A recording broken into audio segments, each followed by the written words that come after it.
Awesome. Okay, guys. Okay, meeting is now streaming live on Facebook. Got it. Awesome. Your meetings, kiddos. I hear mailings, little ones. Okay, I'm gonna mute. Is it on? Did it show up, Nicole?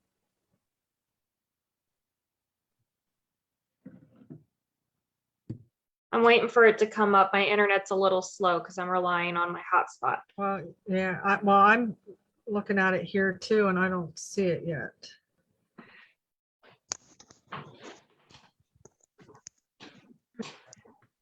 I can see it on mine.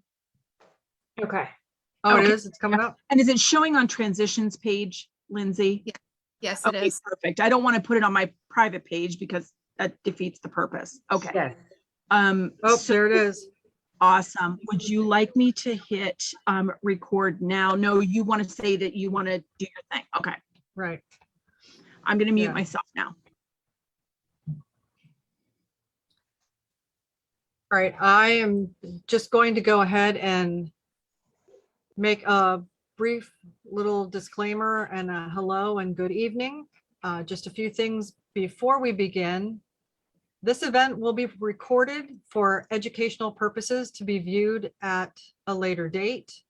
The recorded program will be available for viewing on our social media pages and our website, and will be used for the sole purpose of bringing awareness and education to the topic discussed. Also, all participants will be muted upon joining. Please feel free to turn your cameras off if you do not wish to be visible on here or on the recorded copy. So with that being said, we will begin recording this momentarily.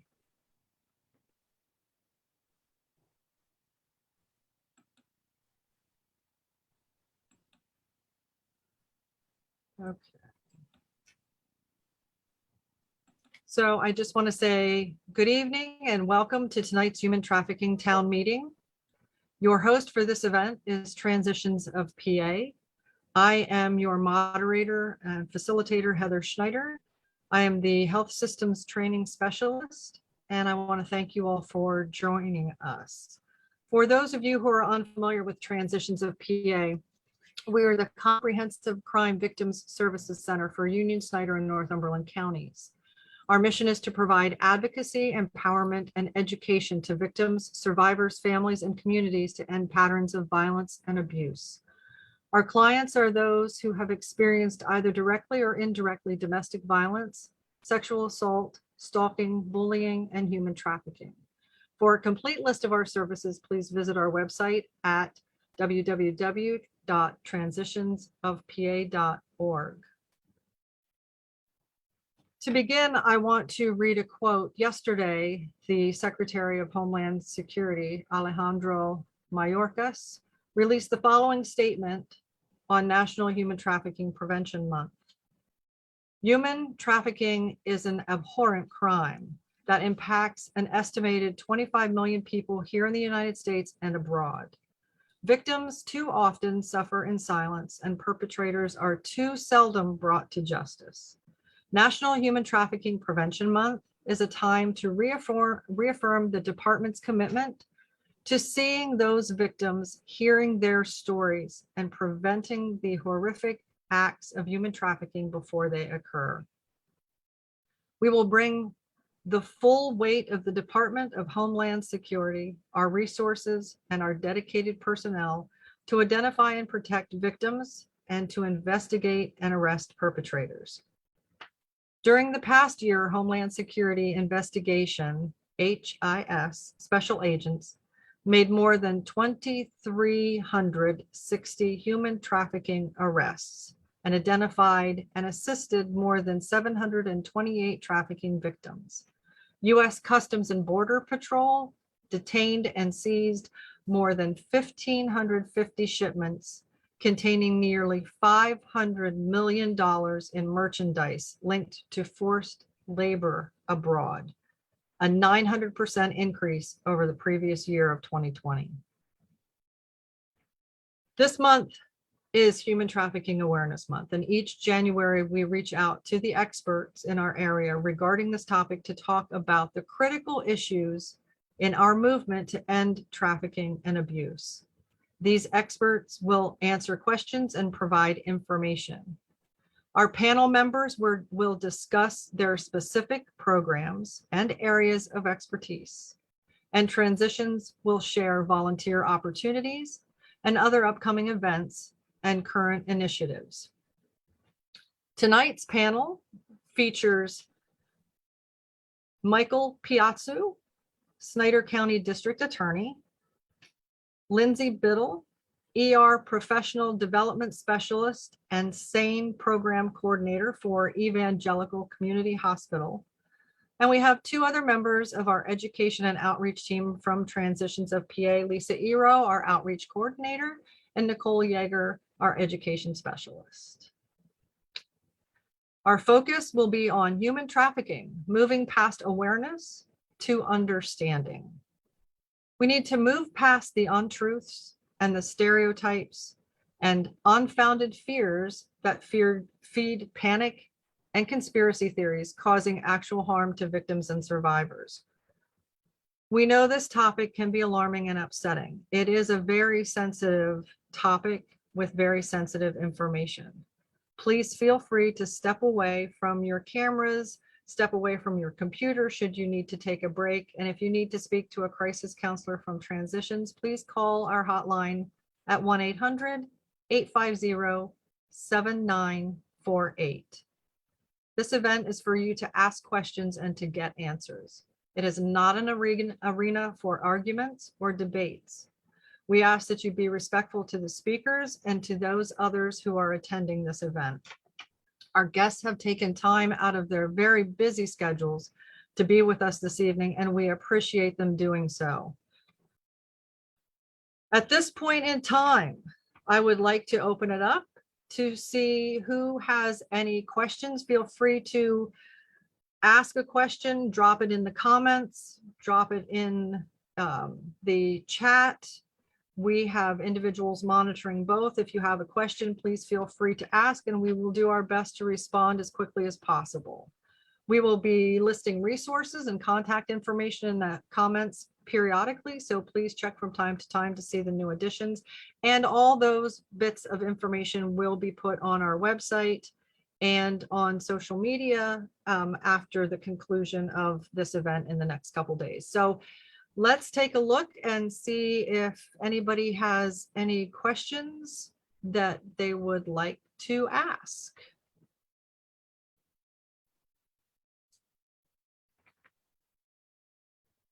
And who you would like to ask it to.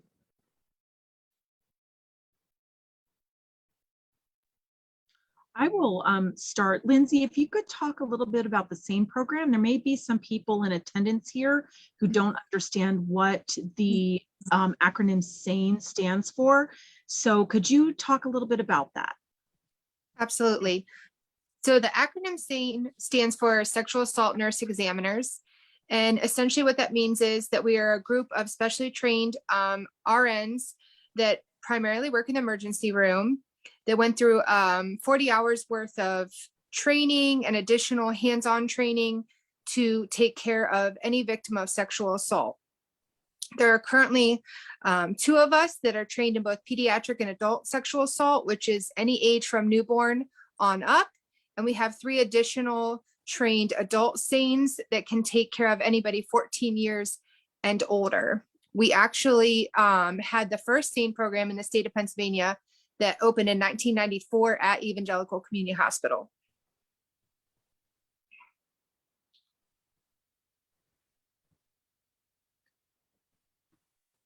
Lisa, does that answer your question, or do you have additional? Okay. Nope, that's it. I just thought it would be nice to share with everybody so they knew what the acronym stood for. Okay, next question.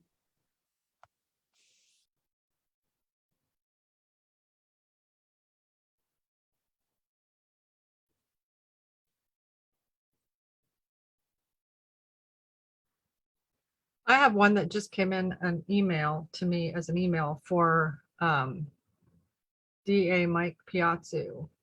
And the question is, what efforts are being done to,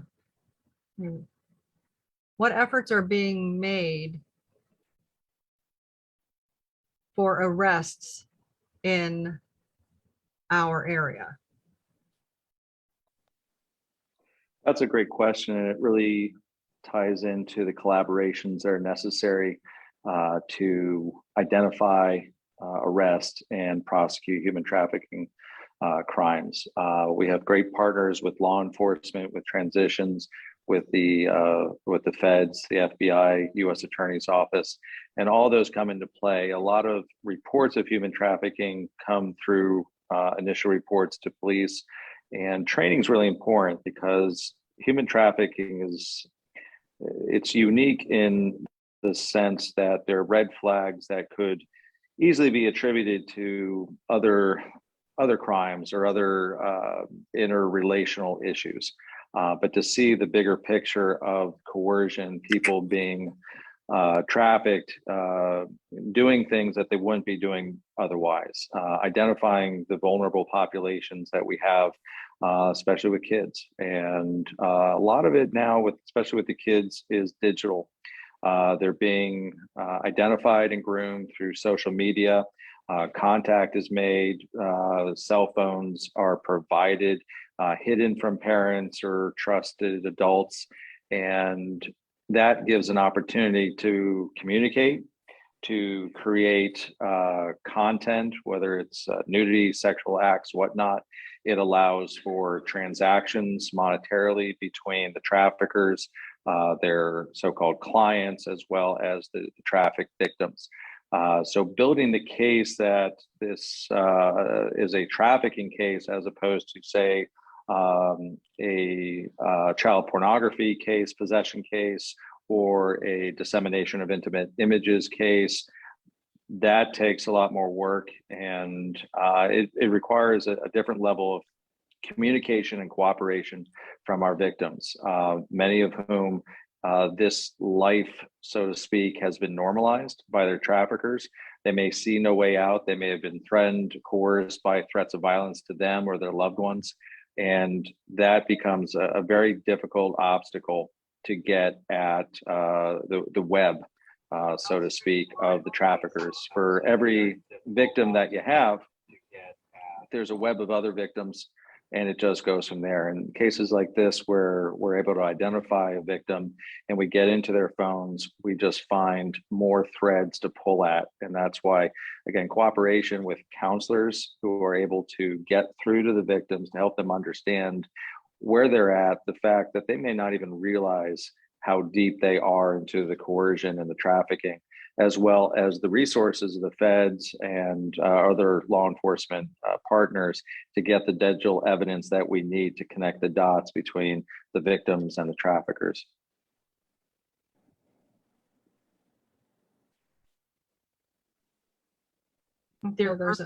Geez, are you going to ask? No, Heather, you go ahead. Do you want to read the questions in the comment section or in the chat section? I think I missed one. So if you see, go ahead and do yours first, and then I'm going to look down through for the next one. This one, this is for Mike. What are some challenges in bringing successful prosecutions? All right, so probably the two are that trafficking is national and international. Identifying where the traffickers are, especially in this digital age, is very difficult with the technology that they have to mask their identity, to mask phone numbers, to mask IP addresses. Especially in the digital arena, some of the victims have never even met their traffickers. The traffickers will get inroads, basically catfish them into thinking that it's either an online relationship, friendship, whatever, and will find ways to coerce the victim. May get access to images, videos, and then turn on them and use that as coercion to get them to do additional things that they wouldn't have done on their own. But they do it under the guise of creating an online relationship with them. and then coerce them with, if you don't do what I want you to do now, I'm going to release this. I'm going to send it to your family. I'm going to send it to your friends.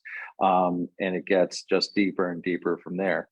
The other aspect is the victims. It's a very different category of victimhood. Very often they'll blame themselves for allowing this to happen, in air quotes. And that's why the counseling is so needed to help them understand that this is something that someone has done to them, has created an environment around them that they felt, that's the nature of coercion. You feel like you have no way out. You feel like you have no other option than to submit to the demands of the traffickers. Because if you don't, the world as you know it will end. They have leverage and obtain leverage, and then they blame themselves for allowing the traffickers to have that leverage. But the reality is we're dealing with professionals. The traffickers are not amateurs, and it's not the first time they've done it. It's trial and error for them, and they learn over a period of time what the best techniques and methods are and how to identify the most vulnerable victims. So those are the two biggest issues: is getting victims to come forward or to identify them from afar, and then two, being able to identify who the trackers are and get access to them. Okay, great. We have another question. What does a victim of human trafficking look like? And well, if you've seen one victim of human trafficking, you've seen one victim of human trafficking. They can look like anyone. They can look like me, like you, like anyone. It's really just an issue of opportunities that traffickers take and identifying the most vulnerable. But they can come from all walks of life. We've seen trafficked victims of all ages, both genders. It's sort of and that's what's difficult too, is people want to read a book by its cover. They want to say, oh, I know one when I see one. And the reality is you don't. And there's just no way to know other than the outward signs. And that's where training is so important, especially for our law enforcement partners, because there's many times where they may come in contact with a victim for some other reason. It might be a domestic call. It might be an overdose. It could be anything. And the signs may be there that there's a coercive relationship going on between the victim and someone else who's in their orbit in the moment. Or they get caught doing some risky behaviors. And if we get into the phones, then we find, oh, this isn't limited to communications between these two individuals. This victim also has been victimized and communications going on between these 5 other people.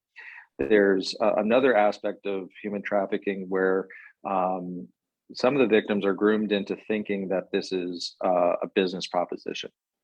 And they think they're entrepreneurs, and they get rewarded out of it monetarily or gifts, things of value, where the trafficker, if they're really, really good, they will make it seem to the victim that they're almost a business partner. Mm-hmm. And so helping them understand and break through to say, this isn't something that you would be doing if someone else hadn't come into your life and introduced you to this. And the reality is, it's sort of like smoking. If they want to quit, can you quit? Could you walk away from this cold turkey right now if you wanted to? And if the answer to that question is no, that helps them sort of turn the corner to realize, like, oh, this isn't something I'm doing of my own free will. I'm doing it because I don't have a way out.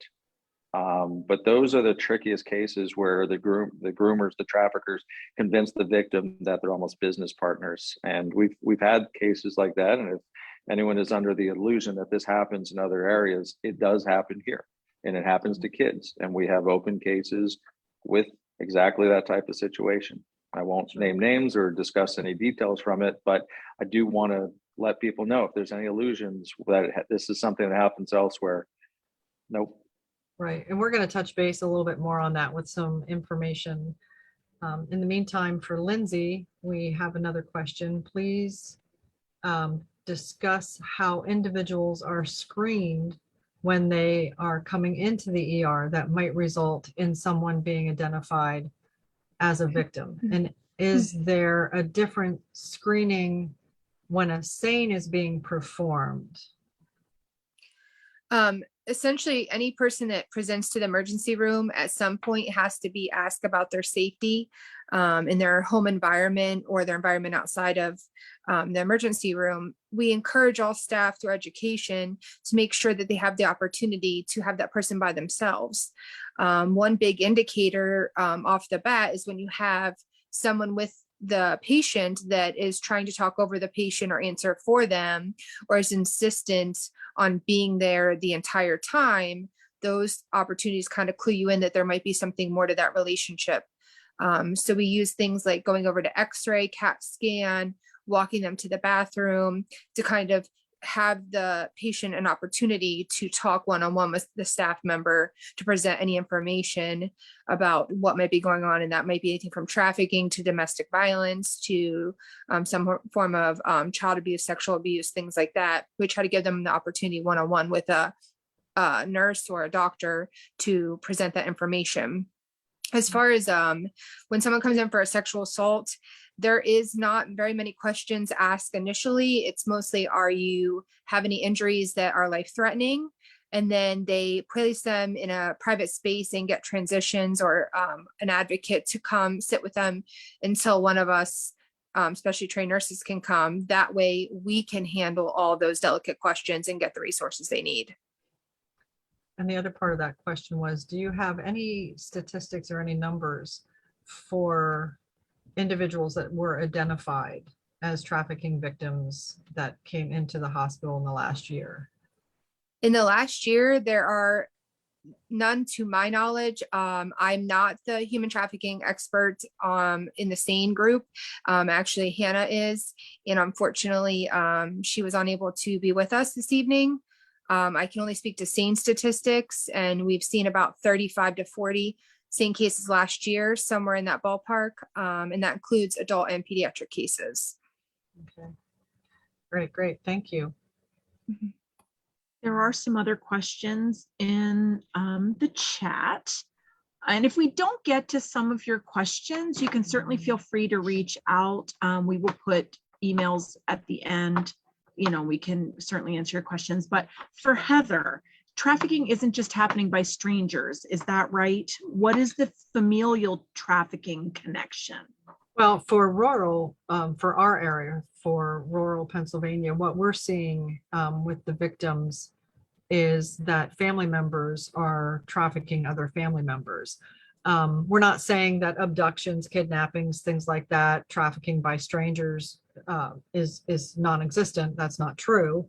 But the focus for our services and the number of trafficking victims that we've actually worked with and I have talked to and dealt with, it's somebody that the victim knows, or it's somebody that the victim eventually ends up having some type of relationship with, whether it's like a parental figure, a figure of authority, whether it's a younger girl looking at this as a potential boyfriend or a romantic interest. There's a lot going on. Sometimes it's an aunt, it's an uncle. I remember talking with a woman who was leaving this life from the Lock Haven area, and she said that she was being trafficked by her grandmother. And there's just a lot of reasons. There's a lot of information. There's a lot of things that all play out in the scenario of a victim. It's usually individuals that are considered at risk. They're a vulnerable population. There's reasons beyond sometimes our comprehension as far as what is happening. So let's take a minute, if I can, and look at our area. So when I was looking at the report that is put out annually by the Commercial Sexual Exploitation College at Villanova University, and even Penn Live had this on their news stream. the end of last year in October, there was an FBI sting. There is a website called Skip the Games. And there was, the FBI was doing a sting, and they were advertising for victims for sale. Now, they're not called victims, but they were doing this sting operation where they were advertising on this website, young girls for sale for sex.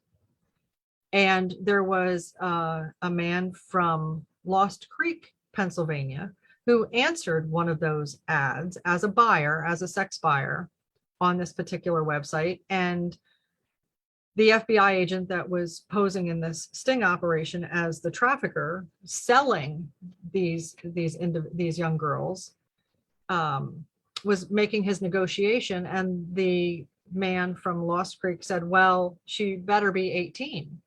And when it was put back at him that she was only 13, he said, well, that was okay. That was fine.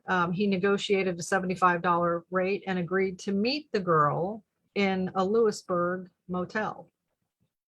There were two other individuals that were also arrested in that same sting operation. There was one from a man from Milton that was arrested and charged in that sting operation. And there was another man who was from Duncannon, but he also had agreed to meet the individual that he purchased in Lewisburg. So there's connections to us. And when District Attorney Piazzu said that this is happening in our communities, it's happening around us, we're not immune from this. It's these types of things where traffickers are selling their own family members to benefit whatever purpose they need, whatever, if it's their lifestyle that they want, if it's drugs that they want, if it's weapons that they want, if it's, you know, trafficking, human trafficking, commercial sexual exploitation is the fastest growing criminal enterprise in the world. And the profit for this is over $150 billion a year. So this is all driven by money. And I remember thinking that the first thing I wanted to do was get to the victims and let them know that, you know, there were other options and they didn't have to be part of this lifestyle. And I soon learned that victims first have the fear of horrificness instilled in them. They're told and threatened to do things that they wouldn't normally do because of what they're being threatened with. Harm to themselves, harm to a loved one, threatened to be blackmailed, have pictures put all over the internet of them, and worse. So when I realized that victims weren't readily going to run up to me or anybody that was there to help them and start pointing fingers at people and start, you know, talking, I realized that was going to be a little bit of a different situation. So then I thought, okay, well, let's work with law enforcement and let's go after these traffickers and let's get them off the street. Let's get them in jail. Let's do, but they're always one step ahead of the law, you know, and District Attorney Piazzi will tell you that they have to follow the law to a T when they're making arrests. They have to, you know, dot their I's, cross their T's, make sure that they're doing everything legally, but criminals don't have to follow the law. They don't. That's why they're criminals. So they can stay one or two steps ahead of the law pretty easily. It's very difficult to catch a trafficker with his hands dirty. You're usually going to catch the victim and in many cases arrest that victim for prostitution more than you're going to arrest the sex buyers. And we have the numbers to prove that. So then the third thing was, okay, so who's driving this criminal activity? And what we have here are the sex buyers. It's the individuals that are out there that want to make these purchases of these individuals to do whatever they see fit to do and live out their most warped desires on, a lot of times, kids. We're, you know, these kids are losing their childhood and they're the vulnerable populations of past history of child sexual abuse. They're runaways, they're homeless kids. Many of them are part of the LGBTQ community because they're living a lifestyle that maybe parents don't approve of, so the parents are kicking them out. We have kids that are living with people that they wouldn't normally live with because of homeless situations, and they're getting thrown into the middle of things that they wouldn't normally be around if they weren't in those types of vulnerable positions. So we have kids that are getting promised the moon, young girls that are hearing these traffickers tell them that, you know, they'll give them the loving relationship that they want. They can travel abroad, they can do this, they can do that. They'll have everything handed to them, and it turns out to be nothing of the sort. So these people are these victims are lied to. They're forced to do this. They're coerced into doing this, and it's all fraudulent. They're told things that are never going to happen just to bait them into this lifestyle, and then they get in this lifestyle, and they're maintained in this lifestyle by the trafficker getting them addicted to drugs or threatening to. One girl, I listened to her story last night. She was sharing that she met her trafficker just simply while she was crossing the street. She was a student in a D1 college. She was there on an athletic scholarship. She got injured. She lost her scholarship. She had to work extra because by the time she took care of all her financing for college, she was $3,000 short for her tuition. And so she was working like crazy, and this guy was seeing this pattern of her every day going to work, going to school. She had this routine that she did every day, and she never broke that routine. And he started talking to her as she's walking to her place of work, as she's walking back to school, and she confided a lot in him because he seemed like a nice guy. And she even confided that she lived with her grandma, and her grandma actually walked back and forth to work and sometimes came home from work very late in the evening. And when this trafficker finally manipulated her enough to get her into this lifestyle, when she said she wanted out, he said, just remember, I know that your grandma's route to and from work. And I can't always help what happens to your grandma when she's walking home from work at 10 o'clock at night. We had another girl tell me that she tried to get out of a situation. She was 16 years old. The trafficker told her she could go, but her 10-year-old sister would take her place. So why do you think they stay? And why do you think this is a network that is growing by leaps and bounds? It's something that is infiltrating our area, and it's usually not a stranger. It's someone that develops a relationship or already has a relationship with the individual. And I know that was a long way around that answer, but I wanted to cover a lot of other things too. Can I jump in on that there, Heather, then? And if you notice a thread that's going throughout what Heather was saying, they're identifying this vulnerable population. And to flip it on the other side, so what can we do? And I think that was one of the questions in the chat. What can we do to help prevent it? You know, it's one thing to identify the signs after people have already been victimized, but you see a common thread there, and it's very similar. The psychological analyses, it's very similar to gang recruitment. All right, who are they going after? They're going after people who don't have a sense of self-esteem, who don't have a strong support system around there. They feel alone, they feel alienated, and the trafficker comes in initially as a helper. Like, look at the guy who's helping the college student. Hey, I see how hard you're working. Let me help you out a little bit. They get their claws in that way as a helper. They recruit by saying, I can help give you either money or in many cases, a tribe. That sense of belonging is really, really a basic human need. And there's a lot of individuals who get trafficked and fall into that life because they're looking for a tribe, they're looking for a sense of belonging. And it's such an easy psychological leverage to take by the traffickers. And again, these are professionals. They study human behavior and behavior science to figure out what techniques work the best, the same as gangs. Now, the motives may be different, but the recruitment techniques are very, very similar. And before the victims realize it, they're in too deep to get out by themselves. They don't know where to turn. They are threatened, they're coerced. But those are the things that we can do, is to identify. And if you look at Pennsylvania as a great resource, every 2 years, the state does something called the Pennsylvania Youth Survey, the PAYS survey. And it asks kids to self-report on things like risk factors, also protective factors, but some of the protective factors are those flip side of the risk factors, the alienation, community connections, things like that. That's where we can succeed in prevention, is making sure that there's opportunities for kids in our communities, in our towns, in our schools to be engaged, and to constantly remind them that there's trusted adults who are looking out for them. And then there's, if you're a parent, real simple things like checking your phones, knowing who they're talking to, what social media they're on, who they're following. Examples about, in terms of current culture or etiquette online, follow for a follow. You might go through and say, who are these people? Oh, I don't know who they are. They followed me, so I followed them.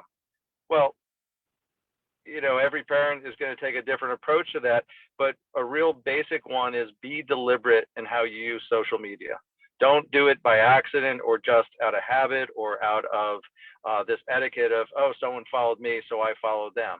To be deliberate and discriminating about who you're sharing that information and who you're letting into your digital life. And even that is a deterrent, because we've had cases here in Snyder County where traffickers are getting burn phones to their victims that their parents don't even know about. So it's not foolproof, but if the kids know that people are looking, whether they like it or not, or express whether they like it or not, they get the message that someone cares. And that's the biggest message, is that this vulnerable population needs to know that there's people out there who care, who will offer that support and offer them a tribe if they're looking for one.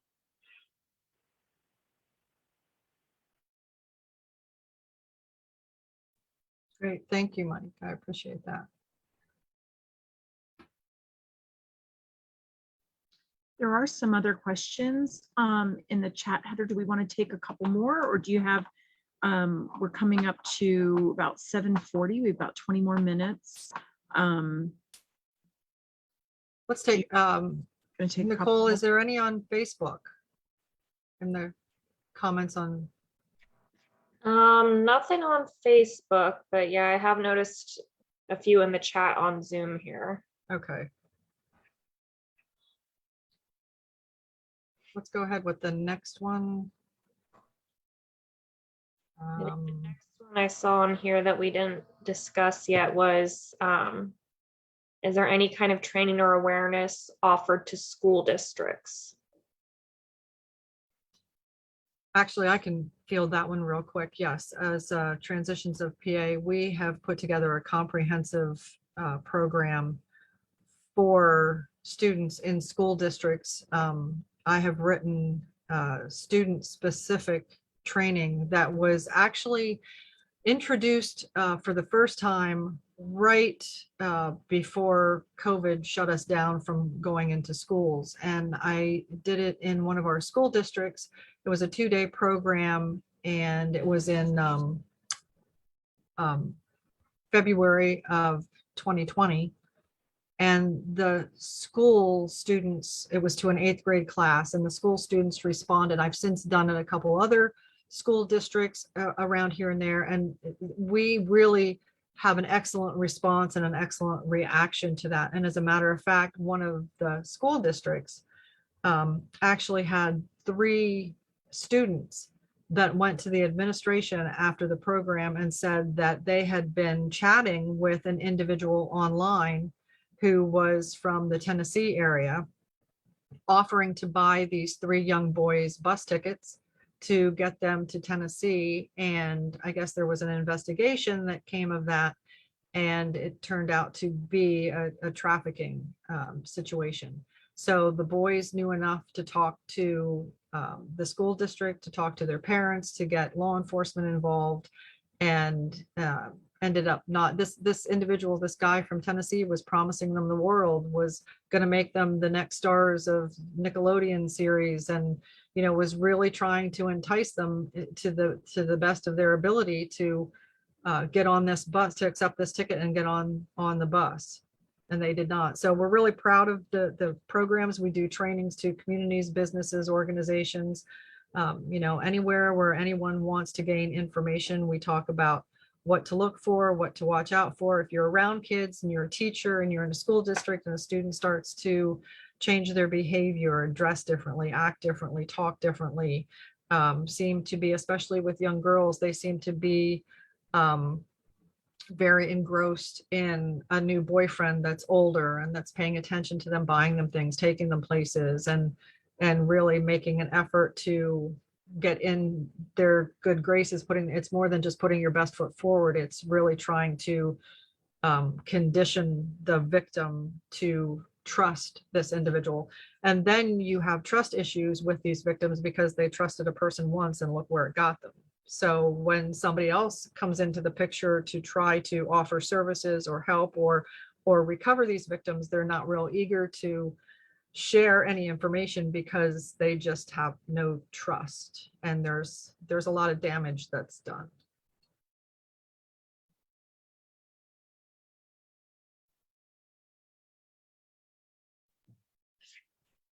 So there's another question here in the chat too about labor trafficking, how it's similar or different from commercial sexual exploitation, and really just kind of whether or not labor trafficking is happening in our area, if we're seeing a lot of that. I don't know who wants to take that one. Well, probably. One of the aspects of labor trafficking is, in some respects, it's easier to hide because someone who's being a victim of labor trafficking may just look like another employee or another field worker. It really involves, I think probably where you see it more is in larger scale commercial agricultural situations where it's easier to hide large numbers of employees. Does it happen in this area? I probably does. I don't have a case, but on the other hand, you also have to think about the fact of how are we going to access the signs that someone's being trafficked in that type of situation. The economic coercion is a lot different than sexual trafficking and exploitation. So the labor trafficking may look like a situation where they're off the books, they're getting paid way below even minimum wage. Maybe it starts with debt to somebody that they're trying to pay back. There's exorbitant interest. Maybe there's promises to come to a certain area and we'll sponsor you. But the sponsorship, in order to pay back the sponsorship, it's almost cost prohibitive. And so they end up working a job to pay off something that they literally could never pay off. And it becomes almost like an enslavement situation of they're working, their labor is not, they're not getting the fruits of their labor, someone else is. And it's not an honest arm's length relationship where someone can say, you know what, I'm not getting enough out of this job, I'm going to walk away and go get another job. So there's coercion to keep working and stay in that job, even though someone may not, and that vastly different economic disparities, that's where the coercion comes in. You know, plenty of people have crappy jobs that they don't like or a boss they don't like. But at the end of the day, if they have the free will and the ability to say, take this job and shove it, I'm going to go find another job, then that's not trafficking. If someone literally can't get out of the situation because there are threats to physical violence if you leave, you haven't paid off your debt yet, that sort of thing, then that's what crosses the line. But because it doesn't have some of the other overt signs of sexual trafficking, it can be a lot more hidden. Some of the ways that can come out is through the ancillary issues of tax paperwork, work visas, that sort of thing. Great, thanks, Mike. Lindsay, this is a medical question, so I'm looking at you from a nurse's standpoint, but this person wants to know why addiction is so prevalent with trafficking victims? Well, it can be used as a form of power and control because when you're addicted to a drug, you need to obtain that drug. So the traffickers can use that as their access point to continue to traffic these victims. That also makes them a huge at-risk population. Unfortunately, even today's age, we know that addiction is the result of other abuse, sexual abuse, child abuse, things like that. But as an overall population, most people tend to not trust or believe drug addicts. And so the traffickers use that as a way to control them, to give them drugs, or to make them even believe that none of anybody in healthcare will believe them or get them the help they need because they're just a drug addict. Great, thank you. And then jumping back to Mike, this question is, what are the best ways to keep ourselves and our children safe out in the community? Yeah, great question. I think it really goes back to support, making sure that the kids who are in our orbit, whether they're our kids, other kids, kids we come into contact at work or at school, know that there's adults out there that can be trusted and are looking out for them.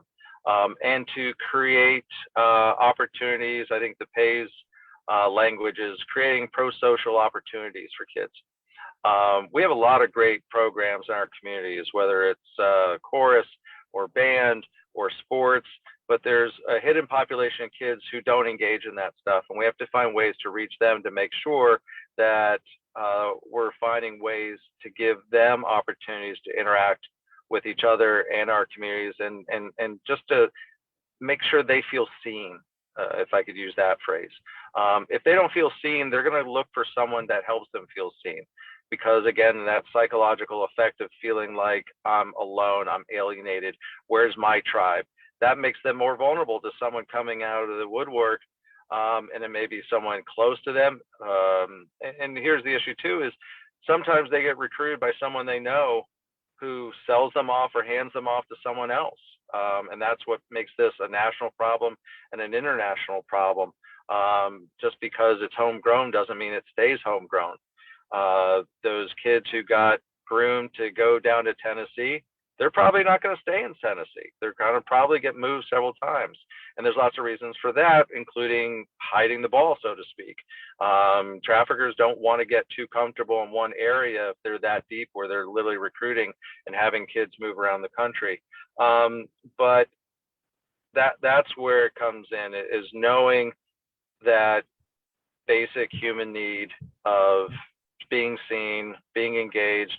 They may not react to it, and keep that in mind. They may be a typical teenager and just look at it, and but the studies have shown the kids who see it, they feel it, even if they don't appreciate it, even if they don't say, oh, thanks for reaching out, I really appreciate that. They may be a typical surly teenager and blow an adult off when they reach out, but not to be discouraged by that. The adults have to understand that may be a very normal response, but we are getting through to them when we do that. We are getting through the message of we're looking out for you, and that there's someone here if something does happen that makes you feel uncomfortable, you know, and that's a big part of this presentation tonight. I'm so thankful that Transitions organized it, because it's that awareness that starts here.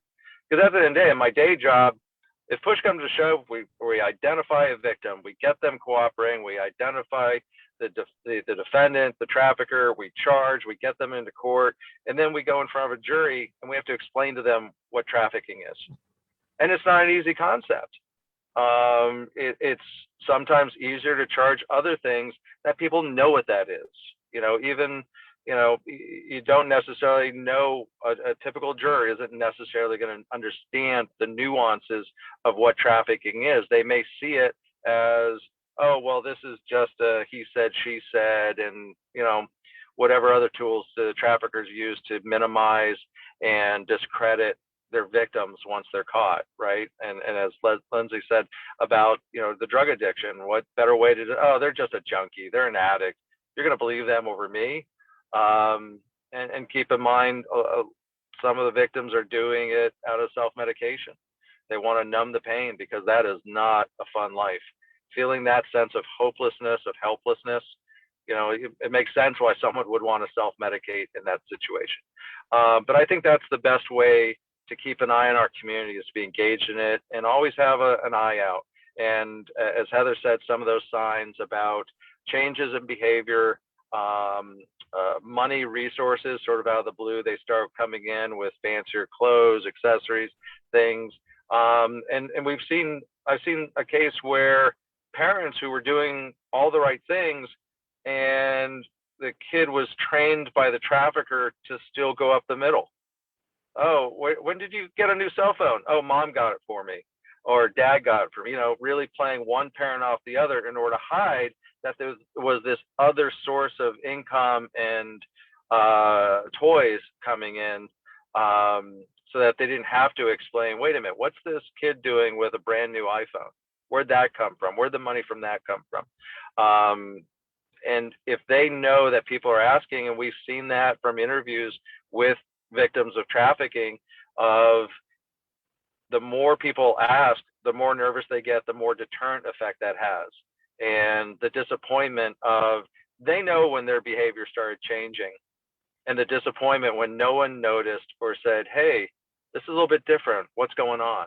And if it's early enough, that kid may say, I'm glad you asked. But if it gets too far, then maybe that's when they start pulling back, because they feel like it's too late and they're too deep in, and the trafficker has too much leverage over them. But that's my best advice. That's a great question, though. And we've heard from victims that said all they wanted was somebody to say, hey, is what's up? Can I help? What's going on with you? I'm here to help you. They just wanted somebody to reach out, that they felt they might not have been so inclined to right then and there just drop everything and start talking about the situation, but they wanted somebody to at least open the door. So, we understand that human trafficking is a very complex topic, and we understand that these complexities are the best weapons that we have to fight to end this. And there's a lot of sites out there. There's a lot of information we're going to be posting for the rest of January for Human Trafficking Awareness Month. We're going to post information about these sites and the resources, and as best we can, so that you can learn, understand, and sort of get a grasp. It's like Mike said, it's very hard to put yourself in the position of a victim, because I can't, it's the countless times I've had people say to me, well, when these victims are out there and they're here, there, and everywhere, and there's nobody around, and they're going out to meet their buyers, why don't they just take a detour and go to the police station? Why don't they just take a left turn and, just keep walking and just keep going? And it's because of how they've been conditioned, of what the consequences will be for them or someone that they care about if they make that very choice. They feel they have no choice. They feel they're in this situation and they're being told a lot of things, and the fear of all the punishments in the world are coming down on them. And they really feel that they've seen enough to know what these traffickers are capable of in getting them to be compliant and do what they're told to do. So they don't want to push the envelope with these individuals to try to test to see if they're going to make good on their word. They know it, they've seen it, they've lived it. So especially when you're in a family trafficking situation where you've grown up being told to do what you're told to do, and these people, this has been your life right from the very beginning. We do know that according to the National Human Trafficking Hotline, Pennsylvania ranks 12th for states in the US with the most reported cases. Now, these are the most reported cases. We follow states like California, Texas, Florida, New York, Georgia, Ohio, Michigan, Missouri, North Carolina, Illinois, and Washington. So we're a little better. We're dropping. We were 9th last year. We're 12th this year. So, maybe we're getting the word out there, maybe information, but we need to keep reporting. We need to keep having conversations about this. Most reported cases of trafficking, victims are females. but it can be males, it can be adults, children, foreign nationals, US citizens. Many traffickers are the family members of the victim, or those posing as boyfriends or significant others, or adoption or job placement or modeling agencies. We've had several of those. And the sex buyers that propel the industry, surprisingly, most times are the ones you would least likely expect. So, think again when you think of trafficking. Don't think of it as a movie. Don't think of it as where Liam Neeson is the father traveling continents to bring his daughter back home safely. Think of it as these are what the government calls the throwaway kids. These are kids that nobody's going to go looking for when they go missing. Unfortunately, they're part of the juvenile justice system. They're part of the foster care program. And it's not that those programs are doing things wrong and turning these kids over into this life. It's that these kids are feeling lost. And Mike described it 100% accurately, that they're looking for a place to belong. And when they don't feel that they belong where they're at, they're going to go looking for somewhere. And these traffickers bite right into it. So many of the victims that we've talked to, these traffickers have approached their victims within the first 24 to 48 hours after these kids have run away from home or after they have gone out on their own. This area is not immune. We've already talked about some of the things. When we look at the numbers that we have from the Institute to address commercial sexual exploitation at Villanova, in 2018, Pennsylvania had 678 arrests for selling sex. They had 181 arrests for buying. Isn't that a little lopsided? If you're selling sex, there's a buyer, right? So if one is selling, one is buying. Shouldn't it be a 1-to-1 ratio? But it's not. 678 arrested for selling, 181 for buying. Lycoming County that particular year had 12 arrests and Union County had 4. In 2019, same thing. There were more arrests for selling sex in Pennsylvania than there were for buying. And Lycoming County had another one. Now, Union County didn't have one that year, and they didn't have one in 2020 last year, but Lycoming County had 3 more. So over the last 3 years, we've had 16 in Lycoming County, and we've had 4 total in Union County, and these are arrests and convictions. That's not just the, we're investigating, we suspect, these are actual arrests and convictions for this specific crime. It's very underreported and very misunderstood. Are there any other questions, comments, thoughts? If you guys noticed too, I threw a bunch of stuff in the chat. If for whatever reason you're not able to get all that down, know that we will, like Heather said, we'll share it on Facebook on our transitions page. Mike also included the email address for his office. So he, is also a resource.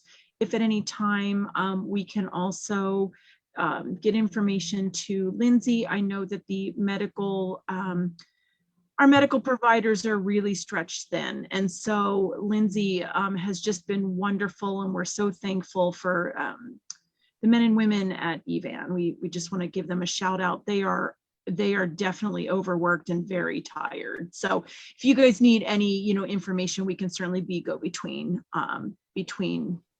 you and, Lindsay and the others from the same program.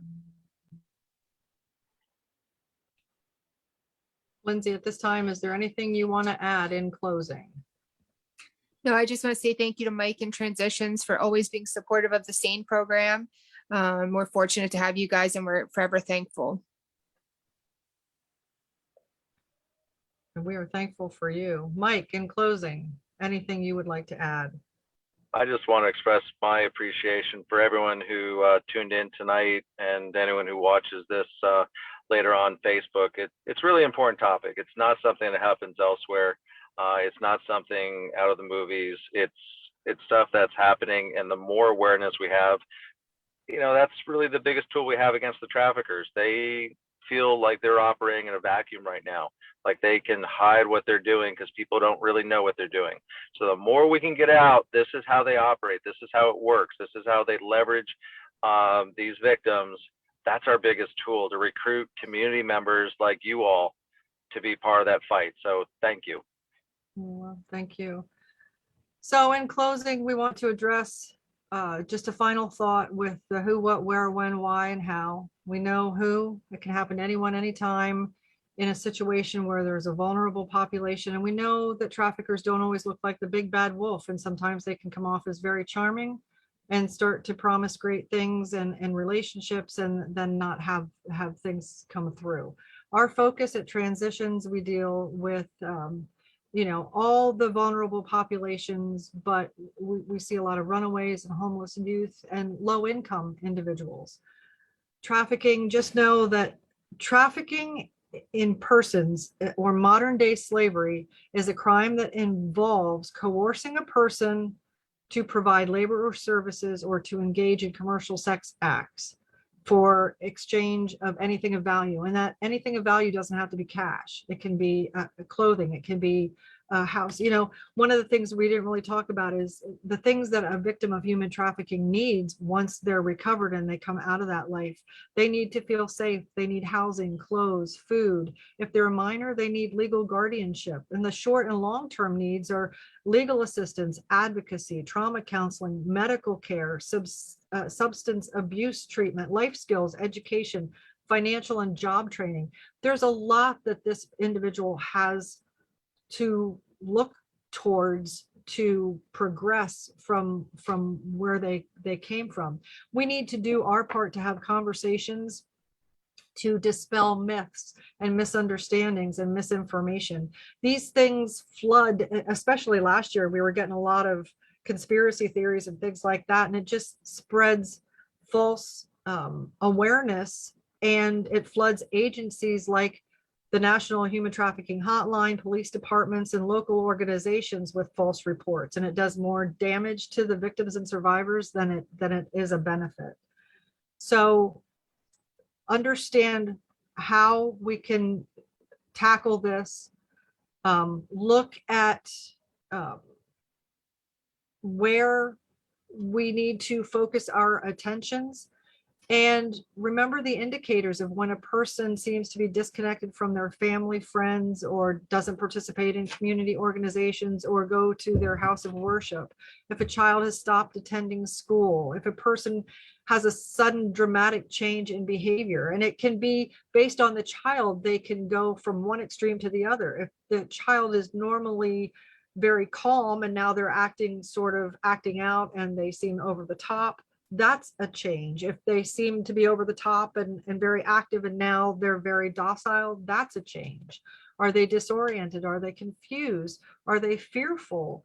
Are they acting very timid and submissive? Is the person in unsuitable living conditions? Are they living with a lot of people? We've had certain situations where some of these victims can't even tell us what their address is because they don't even know where they're at or where they're located. Do they have the freedom to move about? And if not, why? And if they always have somebody with them that always has to speak for them or on their behalf, that's a little shady too. We have talked about branding in the past. Sometimes that's an issue, sometimes it's not an issue, but sometimes they might have the name of their trafficker tattooed on them somewhere at some point so that it's a property indicator. I know I don't have any tattoos, but I know my friends that do always want to share information about their tattoos, and there's a meaningful story behind it. To a trafficking victim, there's not a meaningful story behind it. They're ashamed of it. And not that all these indicators mean that this is a human trafficking situation, but the presence or absence of any of those indicators might mean that there's something more going on. So let's have conversations. Let's, bring this up. Let's share this topic. Let's let people know that we're aware, we understand, and, we want to help. And if you want volunteer information, you just need to contact our office, Lisa Ero, our outreach coordinator, will be more than happy to share some volunteer information with you, and make sure that you follow our website and our social media pages, because we have more events like this coming up. Next month is Teen Dating Violence Awareness Month. And we are going to share some information about teen dating and what we can do to help our teens stay safe in that situation. So if there are no more questions, I just want to thank our wonderful, wonderful speakers who we just adore greatly. Lindsay Biddle, thank you very much. Mike Piazzu, thank you. My team at Transitions, we're just a great group, and I see many of us here from Transitions from our different departments are on this evening, and I want to thank everybody that is joining us tonight to understand human trafficking and do our part. So thank you very much, and enjoy. Have a nice evening.